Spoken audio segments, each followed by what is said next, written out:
Многу интересно што многу политичари заземаат став за работи кои што не се истражени. Јас не сметам дека како министерка во моментов треба да кажам каде биле финансиските средства, дали биле злоупотребени или не биле злоупотребени.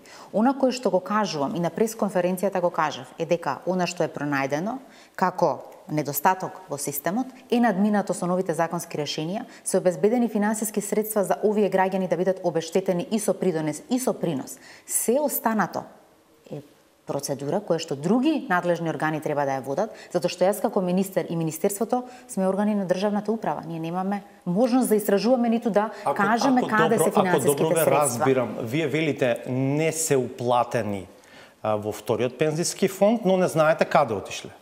Тие финансиски средства пензискиот фонд мора да знае каде се. Вие знаете ли? Јас не апсолутно, заради тоа што тие се транзиционите трошоци кои што од буџетот заминуваат или по придонеси заминуваат во првиот пензиски фонд и тоа има обврска да ги распореди финансиските средства. Анализата што ја правевте не покаже каде отишле тие пари. Ние не правиме анализа на сметките во пензискиот фонд. Се правеше анализа на системите и процесите, затоа што наша главна цел беше анализа на пензискиот систем и процесите во него со цел отклонување на сите можности за доцнење или за злоупотреба, дополнително и сакавме да видиме зашто одредени претставки за ниски пензии стигнуваат на адреса на Министерството за труд и социјална политика. Сега имате изјава дека навистина станува збор за техничка грешка? Не, таква изјава од моја страна нема. Јас кажав дека ова е системски проблем кој што опфаќа многу институции, затоа што е сложен пензискиот систем, тоа од прв момент го кажувам, и дополнително е суштински проблем, на неколку пресконференции ова го кажав, затоа што станува збор за граѓани кои што немале информација дека нивните финансиски средства не се трансферирани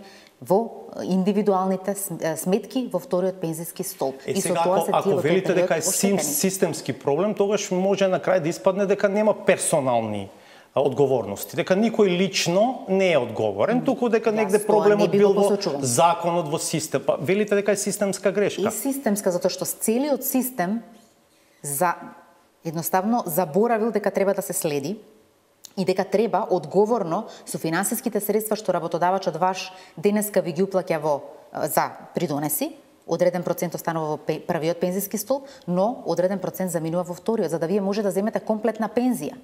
И тоа е суштински проблем за вас како поединец, кога утре ќе се соочите. Разбирам, но вие велите сега системски е проблемот, како да сакате да кажете дека персонална одговорност нема. А кога јас посочив персонално или лице кое што е одговорно за истото ова, но не е технички проблем.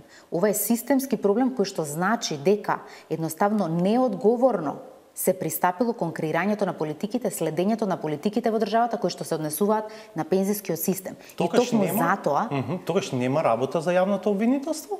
А тоа јавното обвинителство ќе утврди. Моја одговорност согласно кривичниот законник е она кое што го имам како индиција да го доставам, а оние кои што се одговорни да прибават докази, да ја следат состојбата, да испрашуваат и да ги анализираат процесите каде и за чија цел отишле тие финансиски средства, дали некој ги земал, не ги земал, значи тоа не е надлежност на Министерството за труд и социјална политика.